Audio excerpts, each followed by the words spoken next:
Right now, as you listen to these words, millions of cells in your body are making a choice between repair and decline. This choice happens silently, without your conscious awareness, yet it determines whether you will see your 80th birthday or become part of a statistic that haunts our modern age. The average human lifespan in 2026 hovers stubbornly below 80 years in most parts of the world, not because our biology demands it, but because we have collectively adopted patterns of living that our bodies were never designed to endure. The tragedy is not that we die, for death is the natural conclusion of life, but that we die decades before our biological potential, robbed of years that should have been ours by habits so ordinary they seem harmless. There exists a profound disconnect between what our bodies need and what our modern lives provide. If you could observe a single human cell under perfect conditions in a laboratory, you would witness something remarkable. That cell, given the right nutrients, the right environment, and freedom from chronic stress, can maintain its integrity far longer than the cells currently living inside most of us. The difference between laboratory perfection and lived reality reveals something essential about why we age faster than we should. Our ancestors, those who walked this earth 10,000 years ago,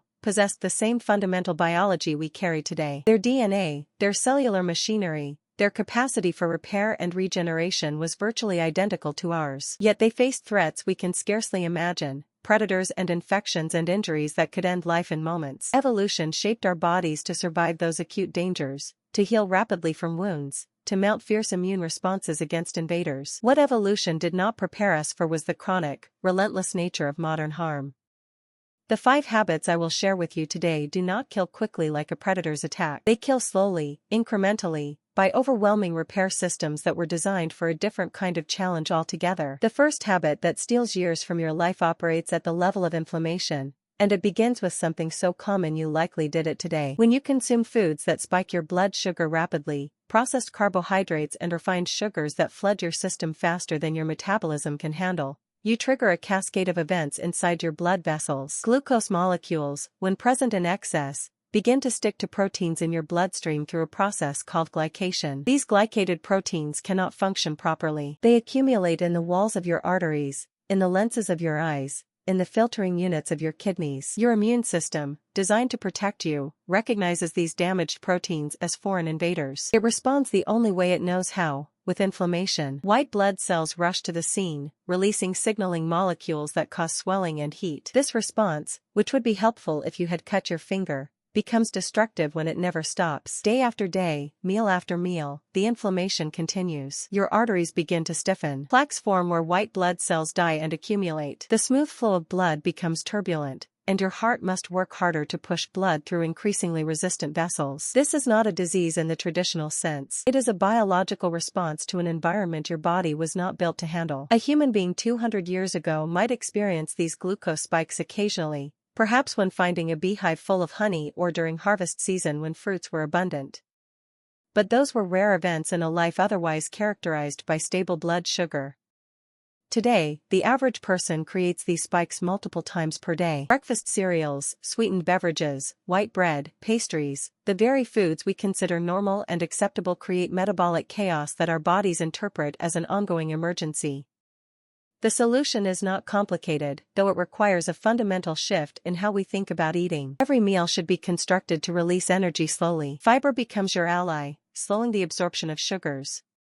Proteins and healthy fats provide satisfaction without the spike. Whole foods, those that look similar to how they appeared in nature, contain the balance of nutrients that allows your metabolism to function as it evolved to function.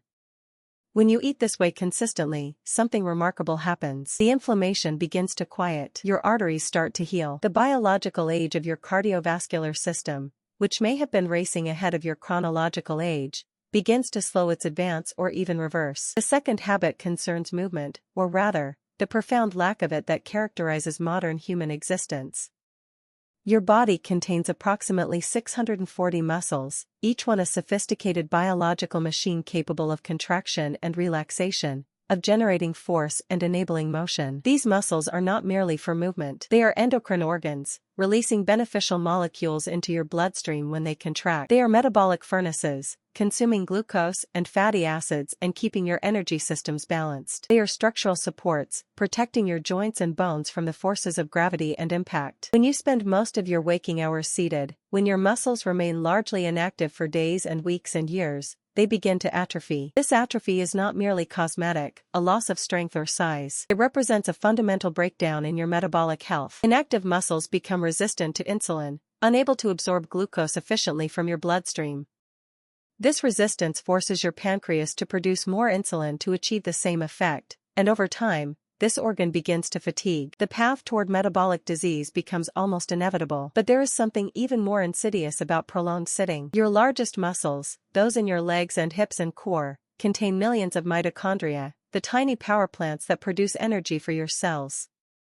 These mitochondria respond to demand. When you use your muscles regularly, moving with purpose and intensity, your cells sense the need for more energy production and create new mitochondria. When you remain sedentary, the opposite occurs. Mitochondria that are not needed begin to die off, and your capacity for energy production declines. This creates a vicious cycle. As your mitochondrial density decreases, you feel more fatigued. The fatigue makes movement feel harder, less appealing. You move even less, and more mitochondria disappear. Meanwhile, your cardiovascular system, which relies on regular demand to maintain the flexibility and responsiveness of your blood vessels, begins to stiffen. Your heart, a muscle like any other, becomes less efficient. Your bones, which strengthen in response to mechanical stress, begin to lose density. The human body was designed for regular movement throughout the day. Our ancestors walked miles daily, climbed, lifted, carried, ran when necessary. They did not exercise in our modern sense. They simply lived in a way that required constant physical engagement with their environment. We cannot return to that lifestyle, but we can honor its wisdom. Movement does not need to be complicated or require equipment. What matters is consistency and variety. Walking with purpose, using your legs to climb stairs instead of riding elevators, carrying objects that challenge your strength. These simple acts send powerful signals to your biology that you intend to remain capable and alive. The third habit involves something you do every night, or rather, something you fail to do adequately. Sleep is not a pause in living. It is an active state during which your body performs essential maintenance that cannot occur while you are awake. During deep sleep, your brain activates a waste clearance system, a network of channels that flush out metabolic debris and proteins that accumulate during waking hours. Among these proteins is beta-amyloid, the substance that aggregates in the brains of people with Alzheimer's disease. When you consistently deprive yourself of adequate deep sleep, this clearance system cannot complete its work. Your immune system, too, relies on sleep for proper function.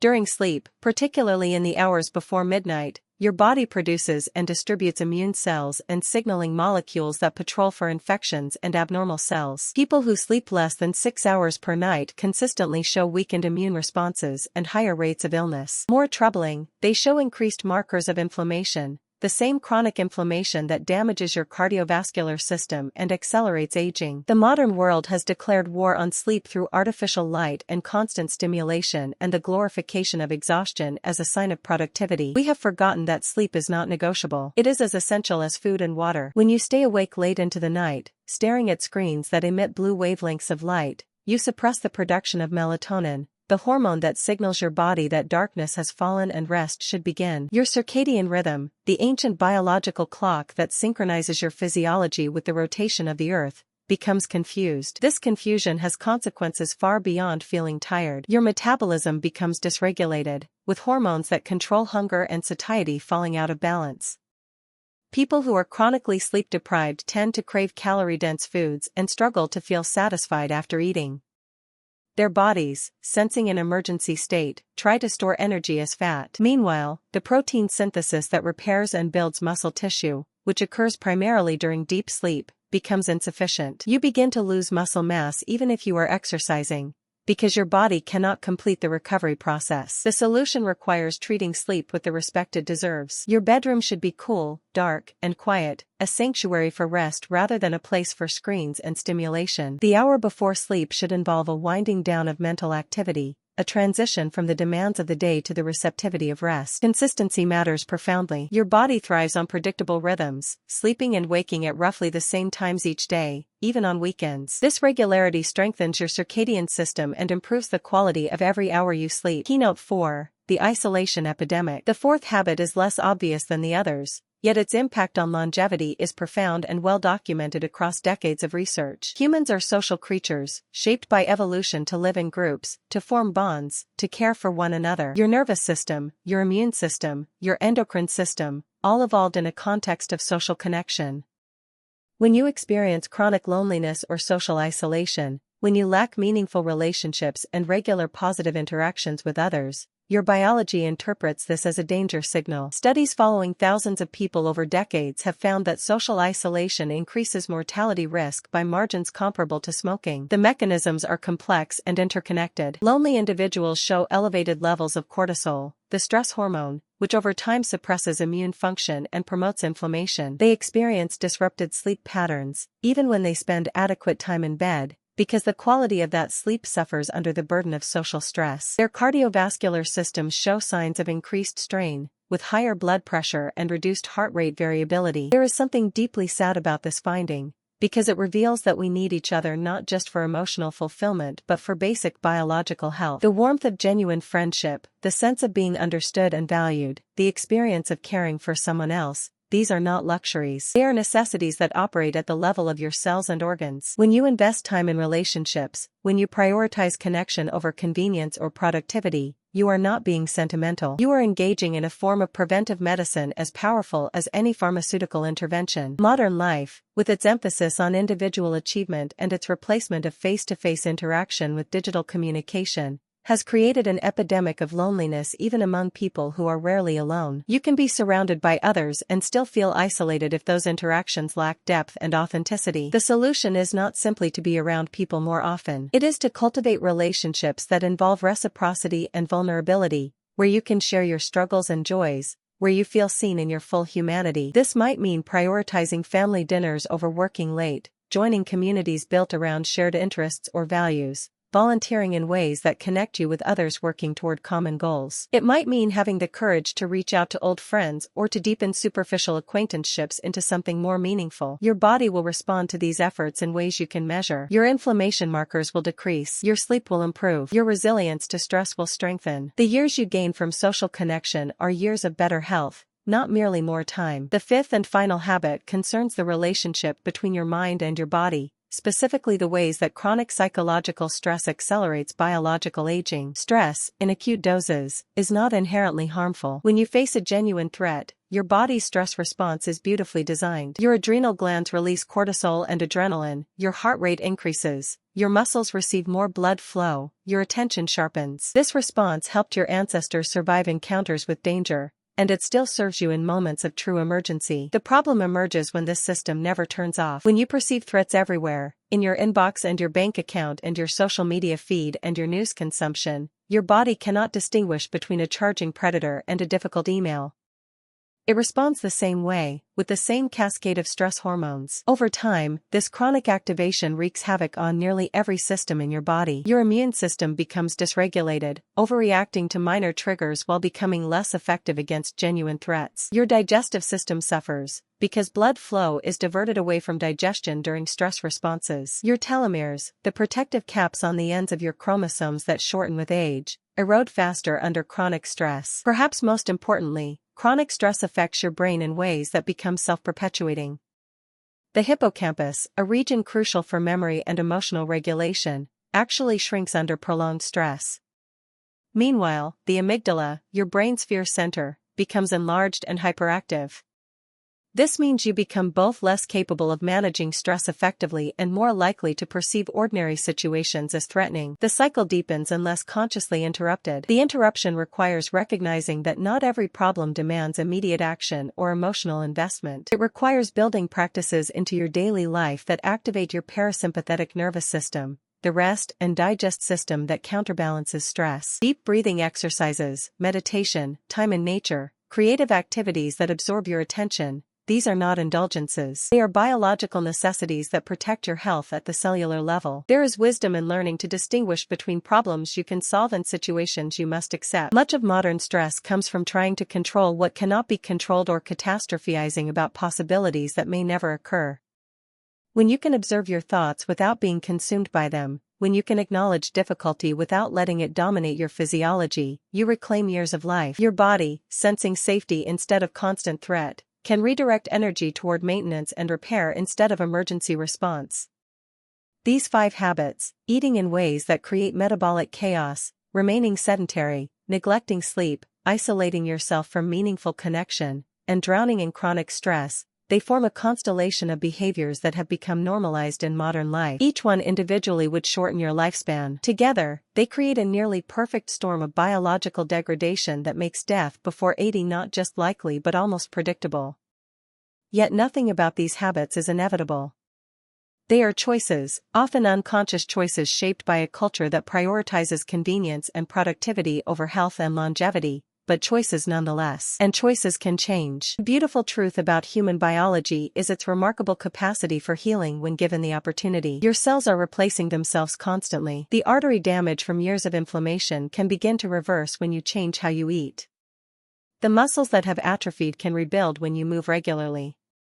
The sleep debt can be repaid. The loneliness can be overcome. The stress response can be retrained. You stand at a crossroads that each of us faces every single day. One path leads toward the statistics, toward becoming another person who dies before reaching the lifespan your biology was capable of providing. The other path leads toward honoring the profound gift of your body, toward making choices that align with millions of years of evolution rather than fighting against them. The path toward longevity is not paved with expensive interventions or complicated protocols. It is built from simple, daily decisions that accumulate into years and decades of vitality. The question is not whether you will die, for we all will. The question is whether you will live fully for as long as your biology allows, whether you will reach your 80th birthday and beyond with a body that still serves you well, with a mind that remains sharp, with relationships that give meaning to your days. That outcome is within reach, but it demands that you stop these 5 habits immediately, not tomorrow or next week, but beginning now, with your very next choice. Your cells are listening. They are ready to repair and rebuild. They are waiting for you to create the conditions that allow them to do what they evolved to do, which is to keep you alive and well for far longer than modern statistics suggest is normal. The power has always been yours.